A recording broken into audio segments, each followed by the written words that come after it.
You can hear what I'm saying on your audio system or your earphones. And if you have something to say, if you want to comment, if you want to ask a question, if you want to share some of your thoughts, you're welcome to do that. There is a chat screen in GoToMeeting. You can go to the chat screen and type out your message. And I'll be watching the chat screen closely. And as I can see right now, the last message is really of myself. And I've posted saying that we're going to start in 2 minutes. So I will be watching the chat screen. If you have questions, if you have something to say, you can ask me there. Otherwise, please keep yourself muted, and if not, I'm just going to mute you from here. Okay, like for example, Amit, I find you right now to be unmuted, so I'm just going to go ahead and mute you. All right. Yeah, so that's really the whole point. Yes, thanks, Amit. That was really quick reaction from your side. Thank you for that. Okay, so let's begin. Now, this is a very interesting sort of webinar, and we haven't done something like this in a while. But the reason we decided to do this webinar is because time and again we are finding that nowadays there's really a melting pot of generations working together. So we have some very senior people. Okay, let's put it bluntly, we have some old people in the in the workforce. We have some extremely young people. We have people who've also just come out of college or are in college and doing an internship and so on. So it's quite a mix of people that we're dealing with. So the topic of this webinar is looking at, I mean, Bodhi is a training company. Okay, our real interest is to look at learning and the differences in learning with respect to the different generations. Here, particularly focusing on millennials and the experienced. Okay, and those of you who are attending a webinar for the first time or a Bodhi webinar for the first time, I will very quickly tell you about Bodhi. But it's nice to see here some of the same people who were there in this morning's webinar. So welcome back. Okay, so we are called Bodhi Training Solutions, and we are primarily into the business of organizational development, also called as OD. We have worked with over 1,000 clients. We have a very structured approach to training, and all our workshops are hands-on, experiential. That's our style of training, learning by doing rather than just listening. These are some clients who we worked with. The only point of showing you this is to tell you that this webinar is being conducted by an organization which has track record, not just promises. Yes, I hope there are names there which you recognize. And we are also an ISO company certified by this elite German body called TUV or TÜV. Okay, and these are the areas in which we train. So as you can see, we only do non-technical training. We don't do things which are even remotely technical, like say project management or finance for non-finance managers. All right, so let me plunge in. Before that, I want to just tell you that Bodhi has recently been identified, or shall we say, some of our workshops have been identified as among the top workshops in the world. So Technavio is a London-based research firm, and Technavio has identified some of our workshops as the top workshops in the world. Okay, some of you say you can't see the screens change. I hope you can see the screen now. Okay, thanks for that.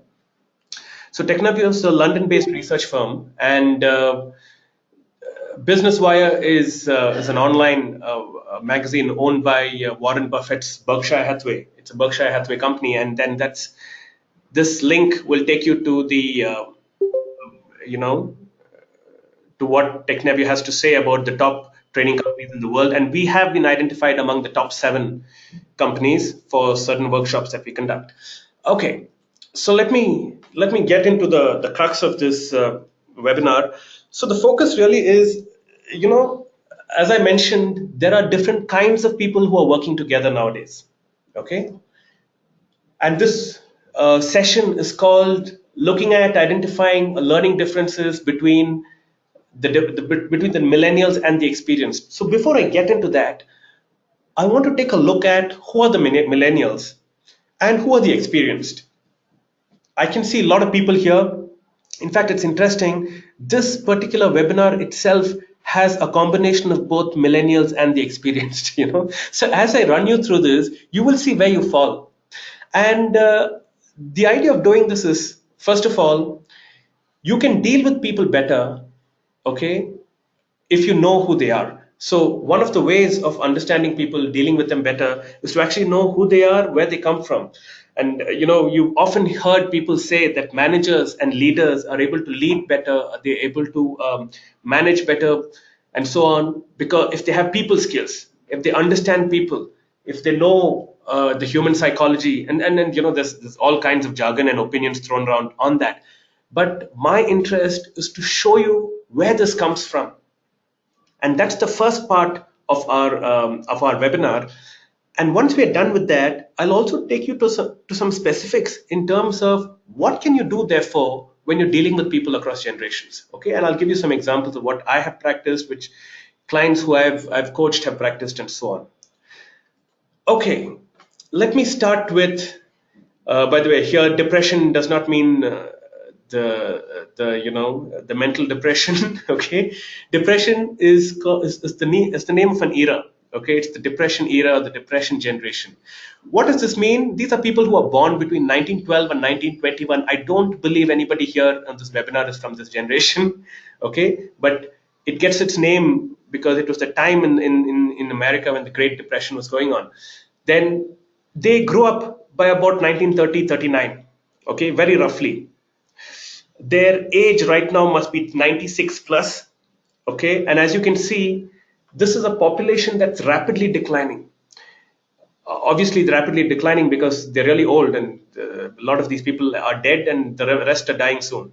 Okay, and also another part, I'm really interested in looking at this side of the, like for example, conservative. This is one of the dimensions of the mindset. These are extremely conservative people in their mindsets and the way they, talk, interact, and so on. So this is their, this is their mindset. One dimension of their mindset is that they're extremely conservative. Another dimension of the mindset is the compulsive savers. This is the generation which grew up putting money every day into the empty coffee can. Okay? Bill Clinton speaks about this in his book. So these are people who paid a lot of attention and gave a lot of importance to saving money. Then these are also people who put work before other things. Okay, that's another dimension of their mindset, is that they give a lot of importance to work. This whole idea of work being fun, and fun at work, enjoying your job, finding your passion. It's quite a recent feature. There was this whole period until which, or about 100 years back, where people said work is difficult, work is meant to be difficult, it's meant to be hard work. Okay, and it's meant to be something that you do to live your life. I mean, that was the understanding. And then, of course, they had high moral obligations. They had various parts of their moral obligation, but morality, moral obligations was given a lot of importance. That was a dimension which was also high. So this is the generation which was the called the depression, and this is people who are born from 1912 to 1921. Okay, next is the World War II generation. Now, this is a very brief period. As you can see, these are people just from 1922 to 1927. And by the way, a lot of the information here you will actually not find in a lot of the training programs which cover cross-cultural sensitization, business etiquette, and so on. So 1922 to 27, as you can see, just this 7-year period are people who are called the World War II generation. They grew up, as you can see, 40 to 45. These people are between 90 to 95. Once again, I don't, I hope there's nobody here. Actually, I hope there would be somebody here from that generation, but I don't think there is. This is also quickly declining because those of the people from this generation who are still alive, I mean, they're in the last stage of their lives. And these are some dimensions of their behavior. One dimension is these are people who they are defeating the Axis powers. This is one of the things which was drilled into their minds because the World War II was going on, and all these great powers in the world, Italy, Japan, US, and so on. So they were defeating these powers, and that was the style. They have seen hardships. Those of you who had grandparents or parents, I don't know, who speak about having been in some war, spoke about difficult times in India and so on. These are people who've seen the hardships. Okay, that's one of the another dimension of the generation. and they gave a lot of importance to the group phenomenon, we rather than me. They were not that focused on being individualistic. Okay. Ankit Chaturvedi, I don't know why you cannot hear me, because the other people I think on this call are able to hear me. Okay, so please check your volume. Just one second.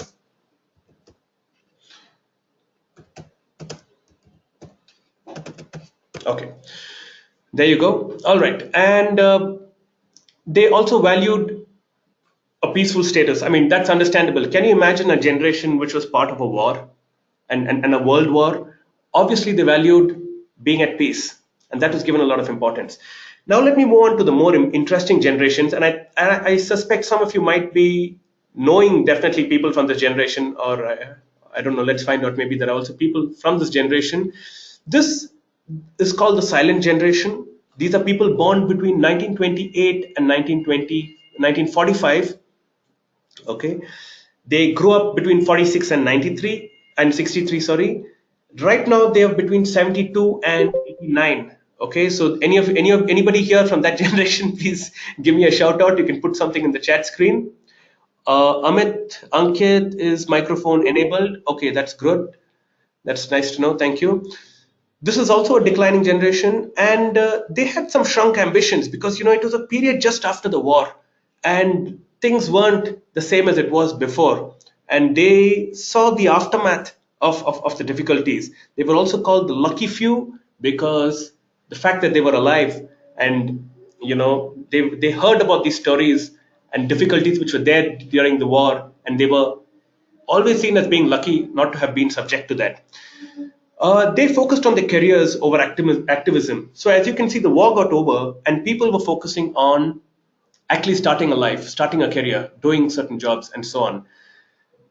But at the same time, they knew about the dangers of something like a war, and they didn't speak out much because they were busy speaking out to something which comes after you have a certain levels of freedom. These are people who said, we really can't take everything for granted, but thank God we have what we have. Okay, so that's called the silent generation. Let me move on to the next generation, which is the baby boomers. Okay, this is something which I'm sure most of you must have heard about, and a lot of discussions on the different generations, at least in corporate work, in corporate workshops, actually starts here.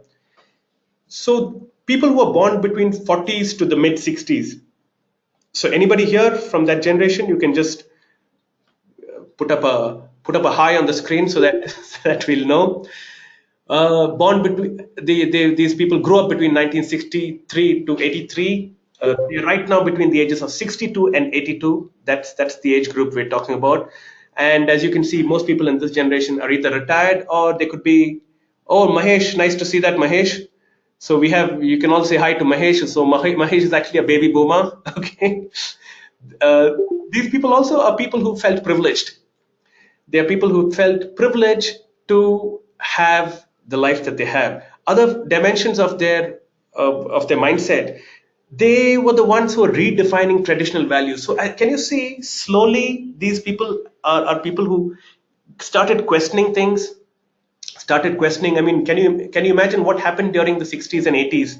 The beat generation, the hippie generation, music, drugs, and rock and roll. This is the generation which actually saw all that happen. The Beatles, the Woodstock, and so on.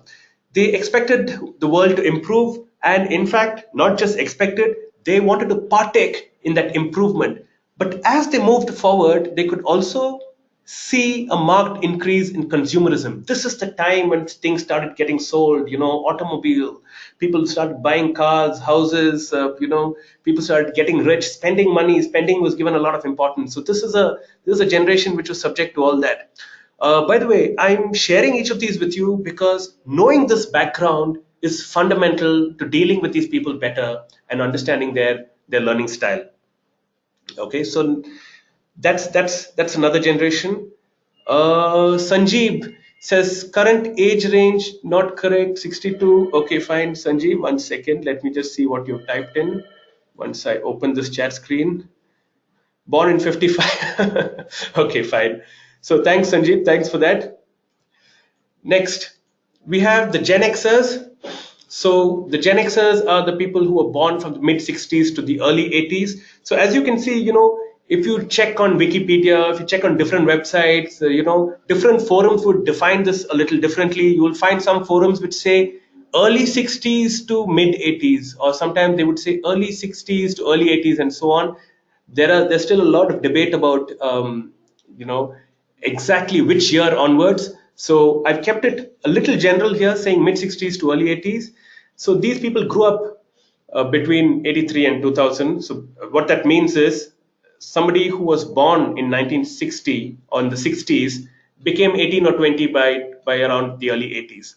They would right now be about 37 to 57. Now, as you can see, this is an important working generation today, because these are the senior working population in most companies that you have here. All right, people who've grown up the career, up the ladder. A lot of since a lot of you are from India, a lot of the people from India who went to the US and started lives, got into the early entrance into the IT boom and so on, all belong to this generation. They had reduced adult supervision. Now, these are some elements of their mindset. Reduced adult supervision in the sense that, can you not see that people, their parents had already started working. So these are children of those parents. And in countries like India, I still think they had a lot of adult supervision. But there are many countries in which these people did not. This was also a little fancily called the MTV generation. These are people who grew up watching television, because by then television was big. They're also very entrepreneurial. I mean, just think about all the big entrepreneurs that we have in this generation. A lot of them, barring a few of the younger ones, like the Facebook CEO, like Mark Zuckerberg, you will find a lot of them actually fall in this category of 37 to 57, some even a little older. And finally, they were all about achieving work-life balance. Okay, they paid a lot of importance to achieving work-life balance. It wasn't just about work, work, work, work, which was what happened with some of the previous generations, but these people gave a lot of importance to also doing other things outside of work. Okay, so that's what the Gen Xers, and I'd like to believe there are a lot of you here who are Gen Xers in this call out of 29. So no need to say hi, because then it'll just be a hi saying session. Okay, but that's the Generation X. Now let's move to Generation Y. So these are the ones who are called the Millennials, which is the Generation Y. Because sometimes when you read about Millennials, when you read articles on them, they would just say, the title of the article would say, how are the Millennials different? But everything in the article would say talk about Generation Y. The Generation Y is nothing but the Millennials. These are people who are born from the early 80s to early 2000s, and I think in this particular group, a bulk of the generation falls here. They grew up by about 98 to probably still growing up now. Those who are born in the early 2000s are still in their teens. So as you can see, the age is from being in their teens to 36, 37 now. And these are people who are either students now, or at most they are mid-level executives, mid-level managers and so on. Some of the qualities of this generation, they're extremely digital friendly. This is something for us to watch out for. These are people who grew up seeing a lot of electronics, and also started seeing a lot of the what should I say, internet and computers and so on. The generation which actually had computer science after they entered school, and started hearing about it when they were in school. Okay, that's the generation that we are talking about. Then we move on to some other dimensions. For example, they're very speculative about the economy, because they've seen the good, the bad, and the ugly of economy. They've seen even places like the Lehman Brothers shut down. So they're kind of speculative about the economy. They are the generation which feels anything could happen. Okay, they do have a strong sense of community, and what this means, having a strong sense of community, is lot of, I think, as you must have seen, in recent times, there are so many kinds of communities: cycling, running, people who are into flying kites. There's this whole phenomenon of meetups, people meeting up for all reasons under the sun. And they're also quite a bit into making the world a better place, saving the planet, and those sort of things. So that's the generation, or those are the Millennials. Before I move on to the next one, I want to just say something about the last generation on this list, which is called the Generation Z, or the post millennials. Now, as you can see, this is probably the last of the generations because these are the people who are born in the mid 90s onwards. Okay, once again, there are different definitions to this. Some people say early 90s, mid 90s, but I think mid 90s is the one which probably has the most consensus if you look around. These are people who grew up, say, 2013 onwards. They are probably in their 20s right now, or even a little younger than that. Most of them are probably studying. A few of them could have started working. Apart from just being digital friendly, these people are also extremely net savvy. These are the native internet users, and perhaps even the native mobile phone users, many of them. Okay, so this is one thing to keep in mind about this generation. So they could be net savvy, native internet, mobile phone, perhaps even app users.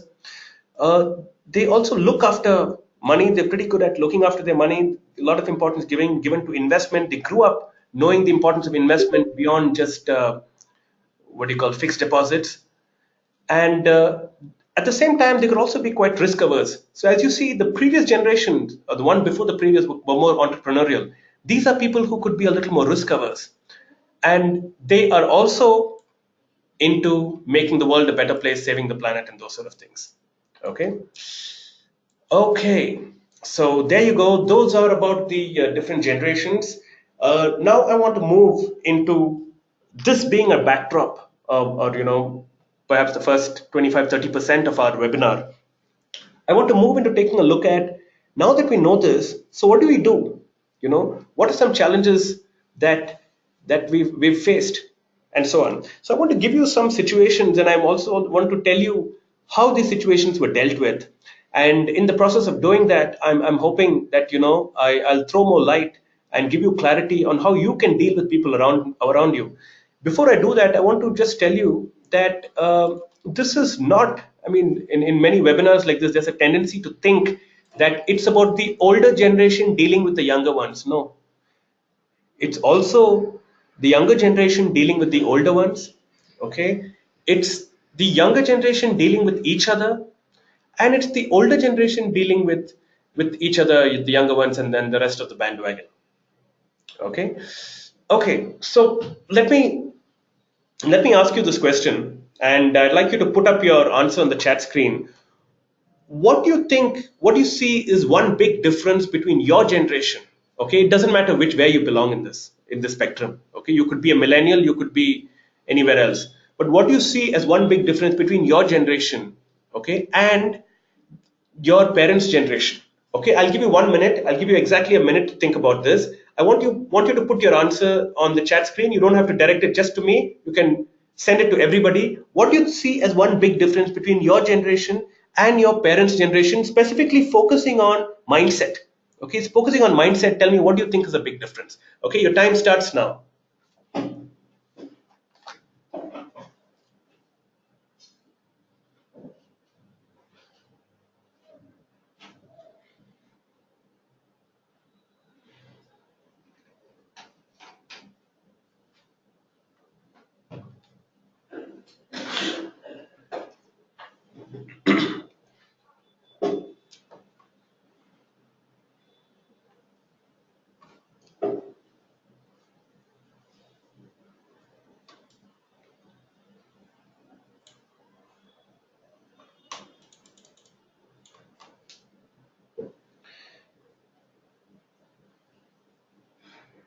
Okay, you have 15 seconds. 1 5.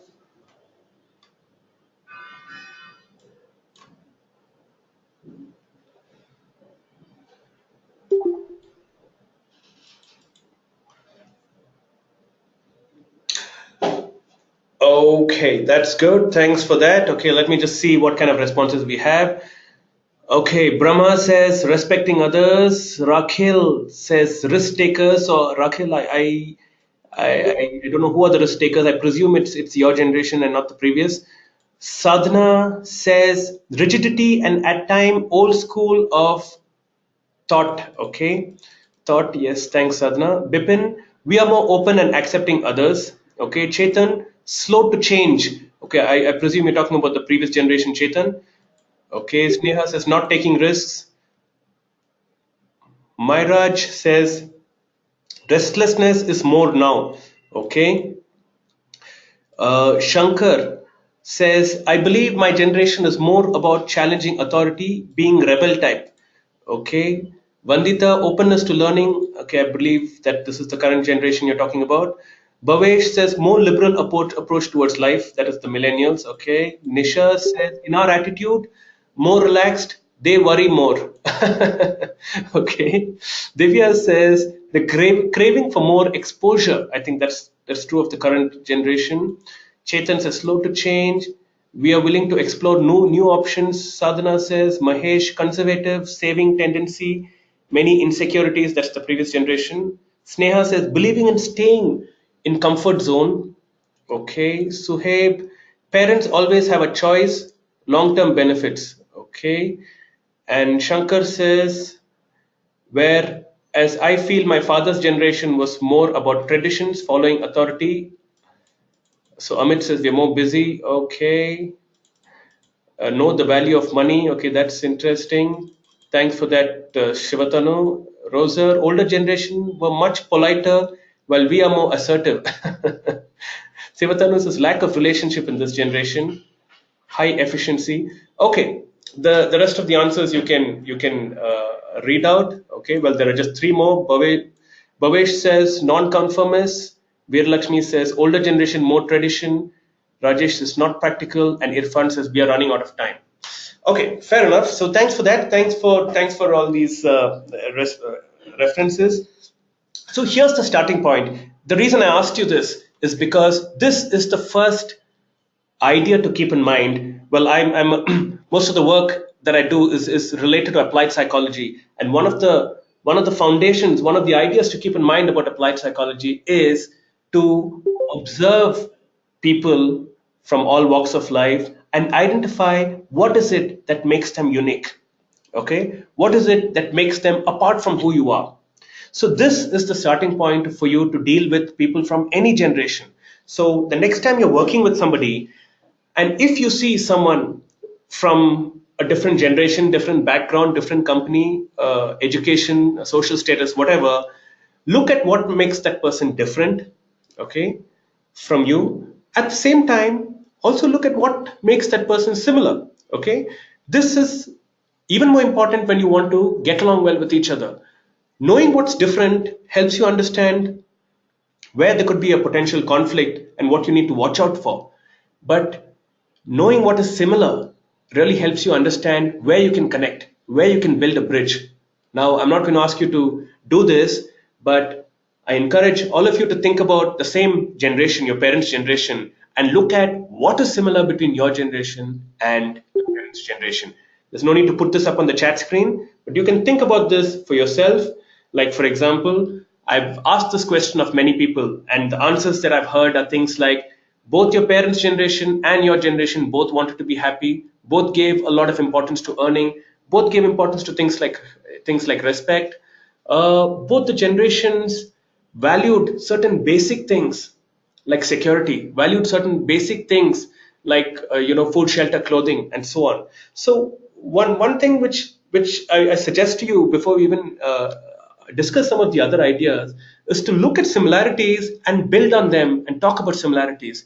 It's a very common predicament when people are having disagreements, whether it's a marriage breaking up or a, a manager and a subordinate not working together anymore, or a guy who's put in his papers and wants to resign from the company. It's very common for that person to not or to stop seeing a lot of the similarities and to start seeing differences.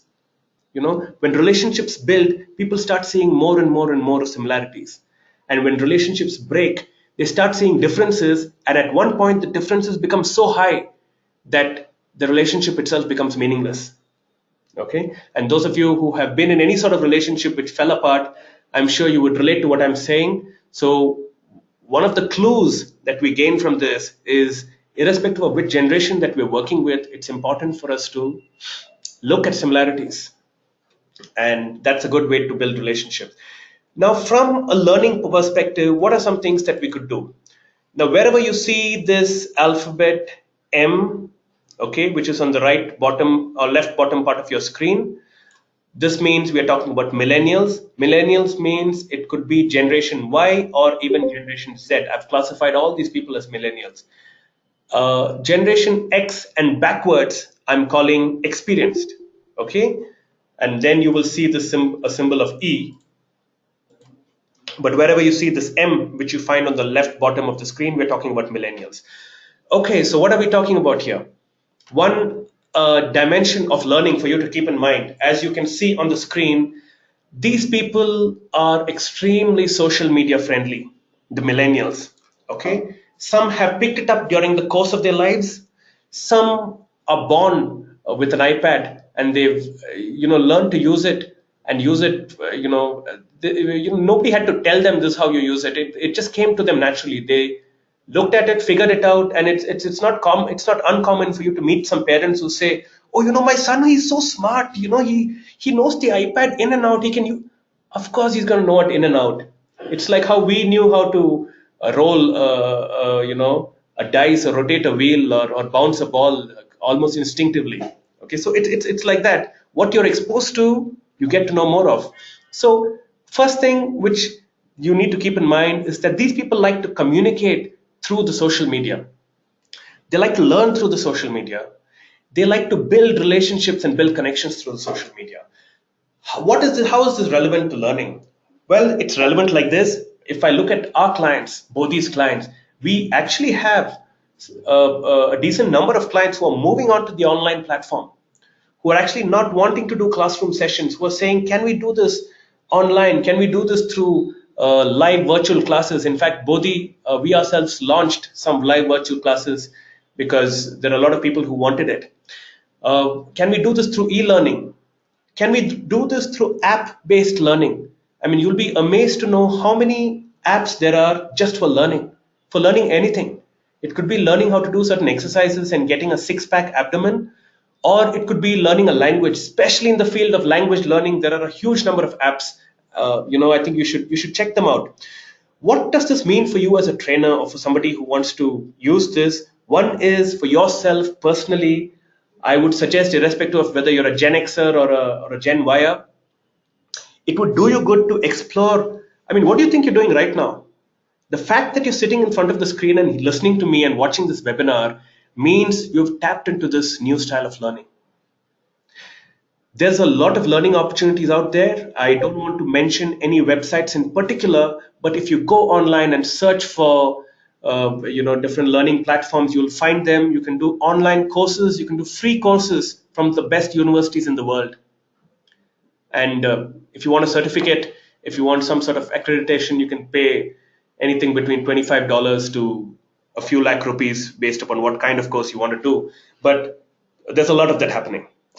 The other thing which I want you to keep in mind in the learning space, it's a good idea for you to use a lot of this. For example, just creating something like an online discussion board. Okay, so having a discussion board where if 10 people go through a workshop, or they haven't even gone through a workshop, the workshop is a few days from now, putting a discussion board out there with everybody's name. So what happens is, even before the workshop starts, everybody gets an invite to it. They go onto the discussion board and they see what's happening. Okay, so it kickstarts the sort of process. You get to know who are the other participants. You get to know what people are saying. There's a pre-workshop discussion. So it encourages the learning even before the learning actually starts. And after that, during the course, you can use that as a platform to pick questions from an answer or make references to in terms of what discussions happened the previous week. And finally, for post-training effectiveness, you can use that discussion board where people can share what they learned, share how they used what they learned. Other people can comment on that, can ask questions where they're stuck. Other people can answer it. So it becomes a sort of self-perpetuating mechanism. And that's something which I urge you to use. So with the millennials, one of the ways to get along well with them is to connect with them through social media. I recently met a friend's son who's a true blue millennial. I think the guy must be about 13. or 14 now. He lives in the US, and he's thinking about buying his new car. All he checks on his phone, he's got an iPhone, and all he checks on that are different kinds of phones, what kind of turbocharged engines to put, and so on, and what different kind of cars, sorry, not phones. And also, I asked him, so do you have good friends in your school? So his dad kept going to different states in the US. So he said, I've changed so many schools, so now I just have friends online. I don't have any friends offline because next time we change schools, I don't lose friends. And I said, this kid has a point because if you change so many schools, you're in another country and you're so well connected. Why not? At least there are a certain set of people who you can tap into at any point. Okay, maybe you don't see them face to face, but that generation was not dying to see anybody face to face anyway. Uh, what else does this mean? It also means that any kind of learning intervention, tap into the online platform, tap into social media. Also, you can use that as a way for you to encourage and sustain learning. Now, that's about millennials. Let's just go to the other side of the boundary, which is the experienced. So, whenever I talk about experienced, you will see this blue color E symbol, which you see in the left bottom here. Okay. So, what are some things to keep in mind with respect to these people? They, this is a generation which had a focus on priorities. Now, what are the priorities? It depends upon who the person is. That could change from person to person. But without exception, they had certain priorities. Either it's a family priority, okay, either it's a priority of, some of the popular ones. Happiness was a priority. For a lot of people, money was a priority. Okay, career, being in the right kind of job was a priority. Now, these people had certain priorities. Okay, and this is still true of the experienced. Like I remember doing a workshop at this company called Oil India Limited. It's in Assam in this place called Duliajan. And when I spoke to a lot of people there, the jobs aren't greatly well paying and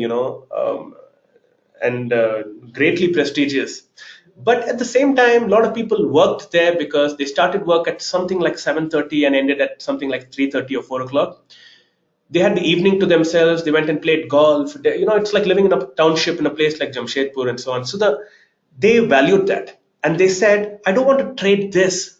And you get accommodation. You have your own house at least till the time that you work there. There are a lot of people who are going on walks in the evening. At the time when a typical working professional in a big city like Bangalore, Mumbai, or Delhi is getting back home like 7:30, 8 o'clock. These people are already done with their dinner and going on their evening walks. So nobody wanted to trade that for anything else. So that's something for you to keep in mind. Why does this matter? This matters because if you're having a learning intervention, or if you're doing some kind of learning, it's a good idea to talk about the benefits beyond just work, beyond just career to such people of this generation. A learning environment where they can foster relationships would be more valuable. A learning environment where they can travel to a new place, have fun, okay, at the same time build new connections could be more important. So these are some things that you might want to keep in mind. Also, what does this mean in terms of dealing with these people? You could deal with these people by giving them. Let me just give you a concrete example. Um, if you have a guy who's like 20 something, early 20s, and he comes to you and asks you something about what happened, when can we meet on this, when should I give you this report, and so on. He'll be very comfortable if you tell him, I'm not going to be in office, email the report to me, I'll take a look at it, and then okay it, not okay it, okay, or send me a snapshot of it on WhatsApp. On the other hand, a person from a Gen X would want to sit in front of you, show it to you, and discuss it with you face to face. For some reason, sending it online and just showing it just doesn't do the same thing. And that's the exact same reason why a lot of our participants, they say they want to sit in a classroom and get trained and not do something online because it's just not the same thing. Okay. All right. I see some questions here. Mm, mm, mm, mm, mm, mm, mm, mm, mm. Okay. So one of the questions which is sent to me privately, I'm just going to answer that. What happens if you have a person from a generation uh, uh, X reporting to, okay, I think what you mean is a generation Y or a millennial. So generation Y and millennial is the same thing. Okay. So can you just hold on to that question? I'm going to just answer that. I'll answer that in the next slide. So this once again, as you can see, the M, we're talking about millennials. So here's the thing. To answer your question, I'm not mentioning your name since you sent me that question privately.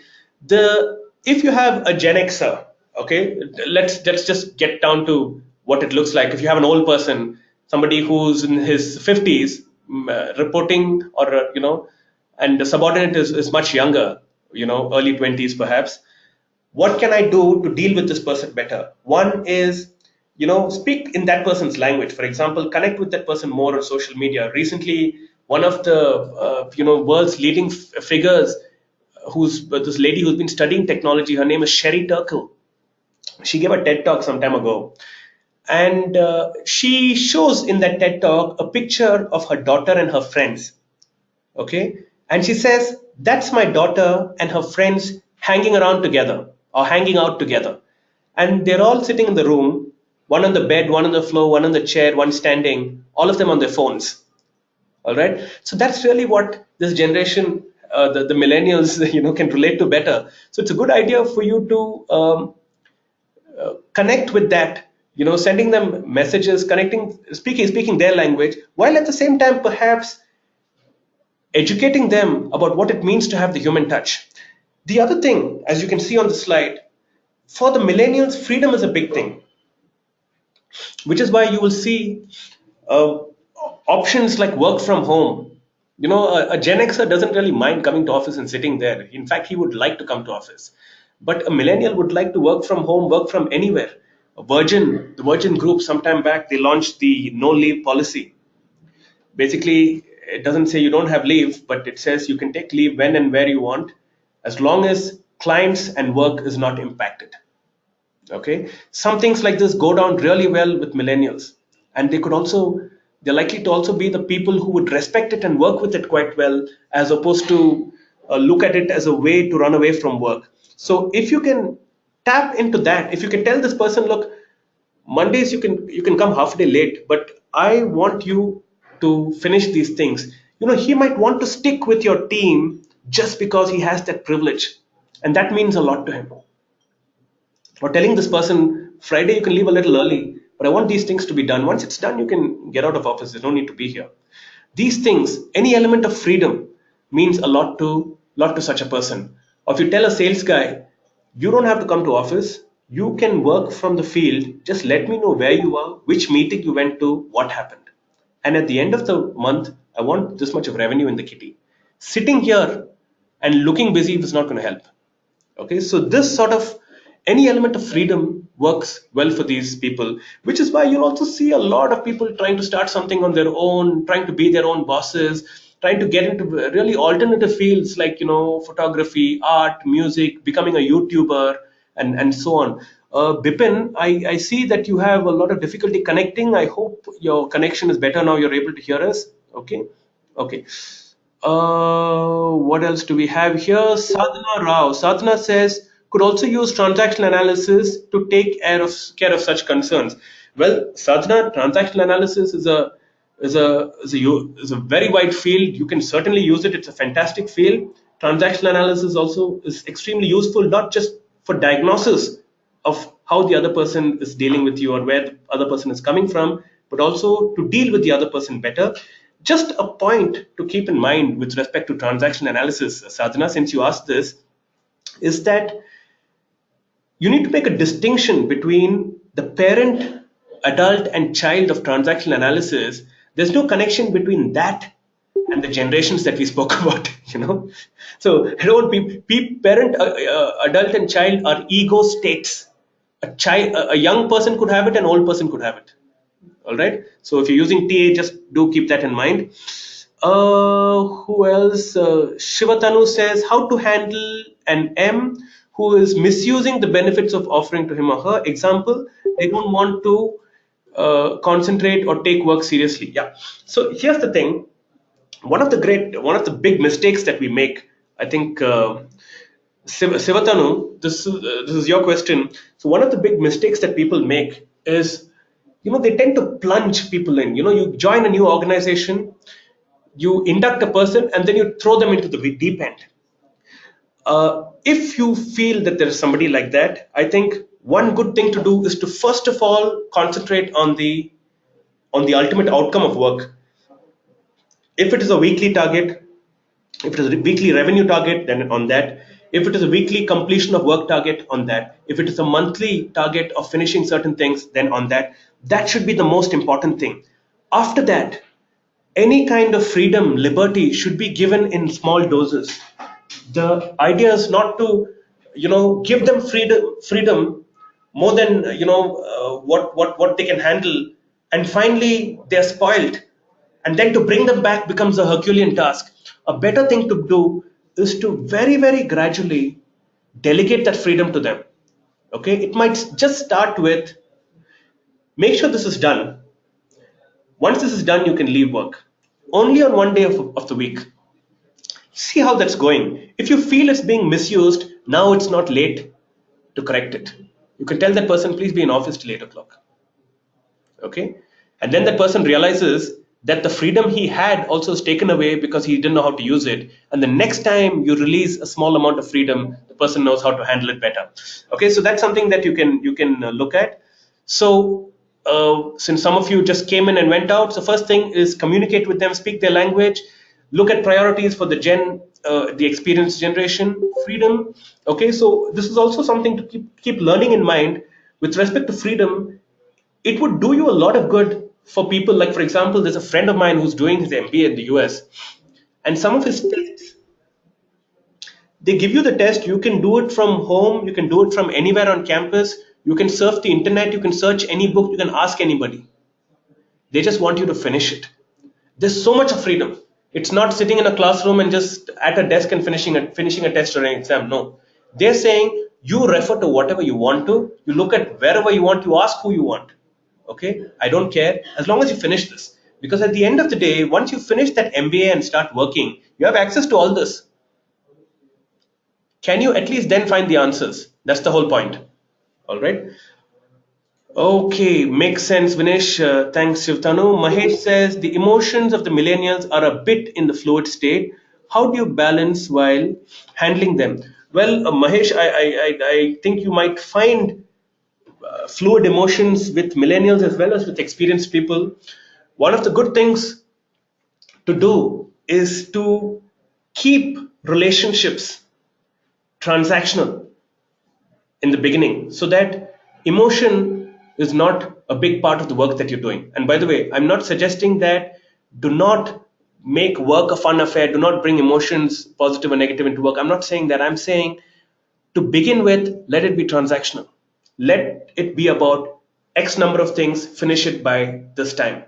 Slowly and steadily, you can build, the relationship factor into it. And in fact, that's really what some things like situational leadership are all about. You can read about it. You'll see more of it.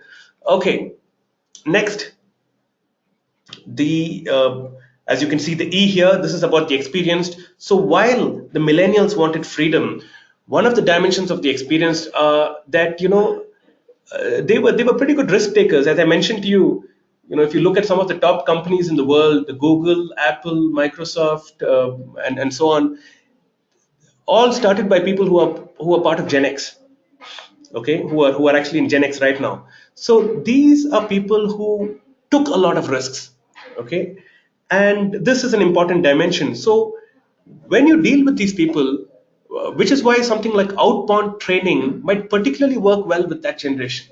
And even now, I see people who are in their late 40s and 50s come and tell me, oh, when I was in this company, they had this outbound program. We went to this forest. I still remember it. Or remember, I was there and they had this adventure sport. I remember it, and so on. So that's one thing for you to keep in mind as far as learning is concerned. The other thing to keep in mind is also let the learning not be bland and repetitive and predictable. Some amount of unpredictability will really help.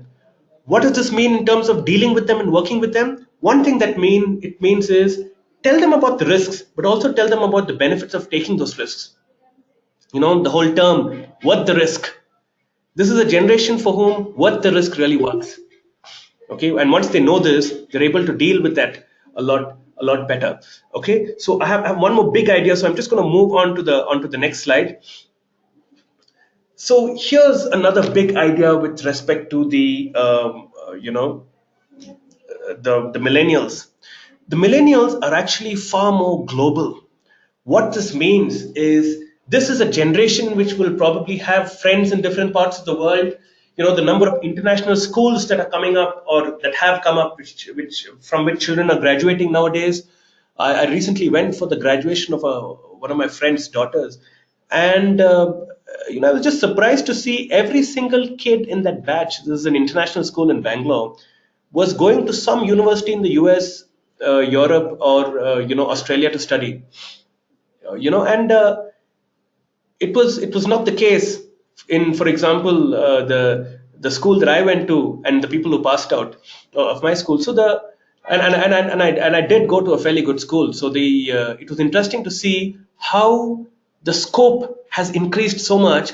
You have already in class 11, you have classmates who are studying across the world, and obviously, these people are going to go ahead and do their undergrads in different universities. And once again, you have friends from who you studied with earlier and the ones you study with. And if you do a master's, your network further improves. And finally, if you've already done that, you're already equipped to work in different parts of the world. And therefore, you make friends all over the world. You'll be in Germany having breakfast. You'll be in London spending the afternoon with somebody, catching someone on the flight back, and coming back home to your grandparents and so on. So that's a phenomenon which is very strong with this generation. They're far more global. They are also therefore more equipped to deal with a company that has offices in different parts of the world, a product that could move to different geographies, and that's something for you to capitalize on and work with.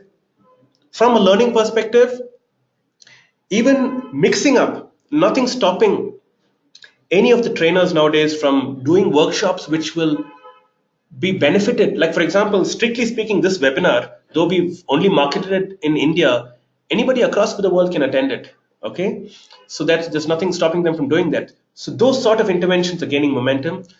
The other side of the story is these are also likely to be managers. So if you're looking at putting a person who's from the Gen X, who've just worked in one company, one country, sometimes only one particular city, to deal with a global audience and a global product, you're much better off getting a younger person who has that ability and that acumen intuitively, rather than having to pick it up by learning it or reading it from a book.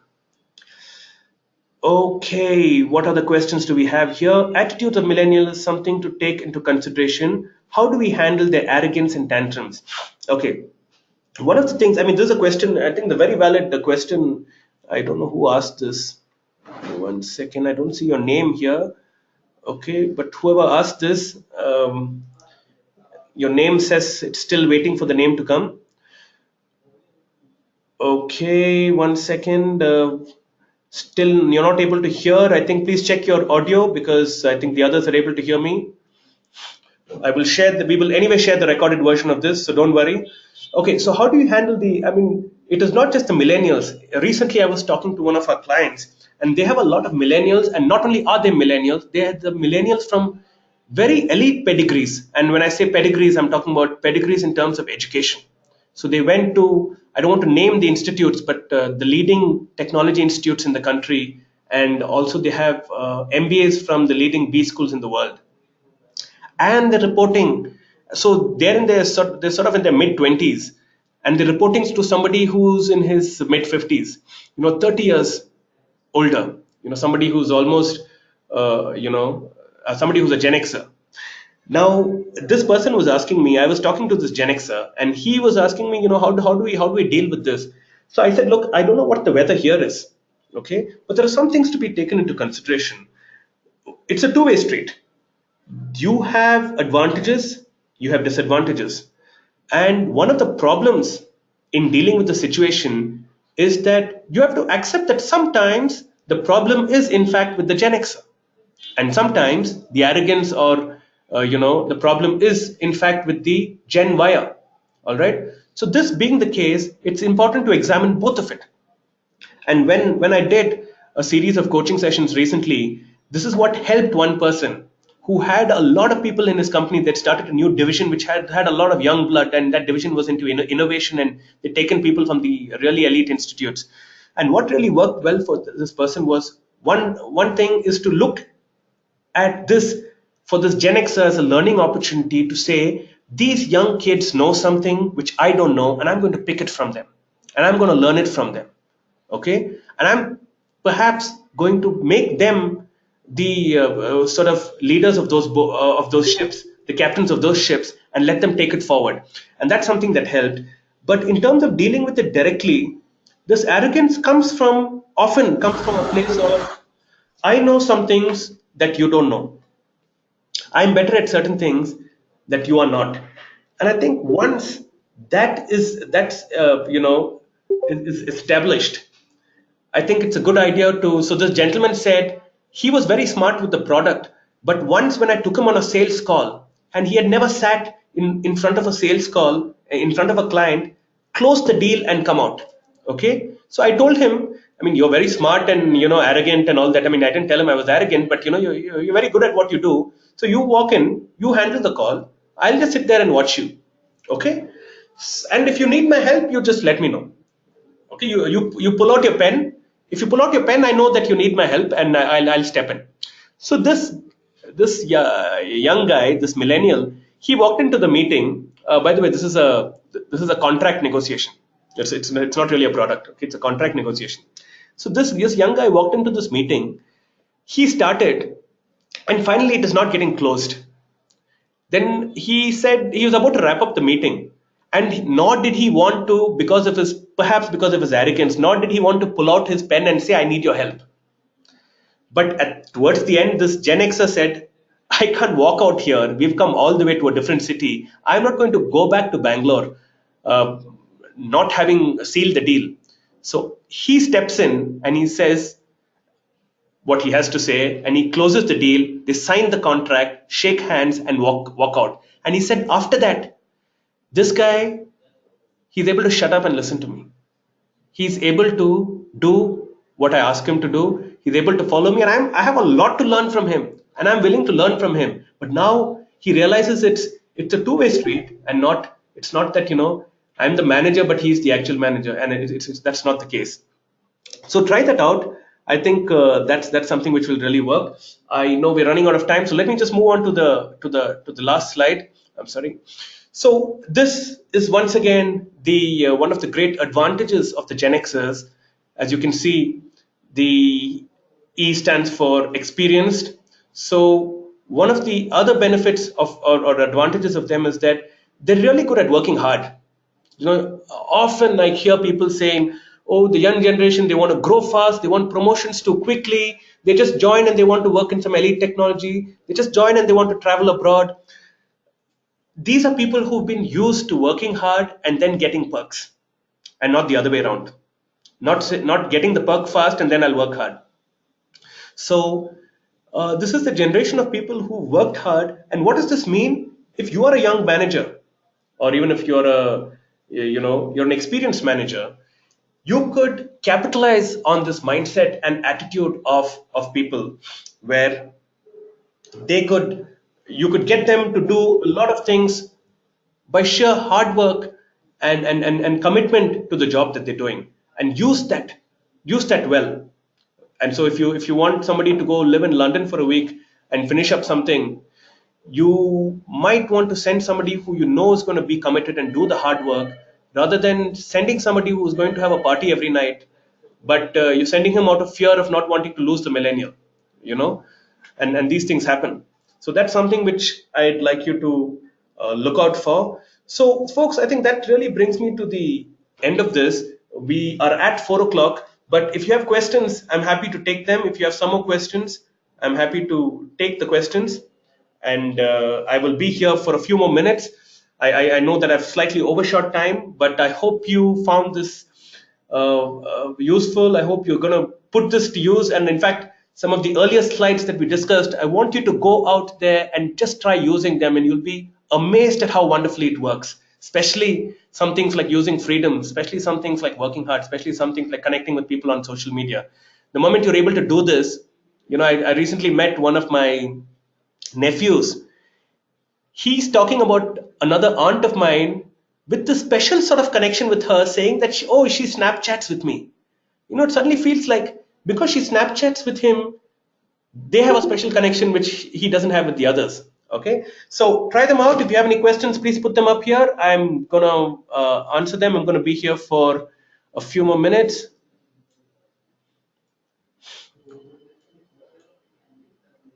Yes, we will be sharing the recorded version. Those of you who could not hear, I can assure you it's a problem with your audio system, because we always have a person from Bodhi who is on the webinar and who's able to hear. So Sadhana, your question about would those with high EQ levels handle attitudes of millennials better? Well, let me just say this. As you go higher up the ladder, your ability to understand and use emotional intelligence becomes more and more critical. Okay. So one thing is about handling the millennial, but the other thing is the span of control you have. The more critical your role in an organization, the more critical your role of the importance of EIS, or emotional intelligence is. But yes, as a general rule, people with EQ can handle anybody better, and therefore even millennials. Thanks, Vinesh. Leaving now, need to attend another meeting. Please go ahead, Veeralakshmi. I hope you enjoyed this. Mahesh enjoyed the session. That's good. Thanks, Mahesh. Thanks, Bhavesh. Wish you will have the recorded version, Mosina. We will be sending it to you. Shivatanu, it's very useful and happy to hear that I'm also part of the millennial. Oh, that's good news, Shivatanu. I'm glad you're happy to be a millennial. Thanks, Sadhana. Thank you, Vipin. Yes, thanks, Brahma. I'm glad you enjoyed the session. Thanks, Chetan. Thanks for being here. Thanks, Vandana.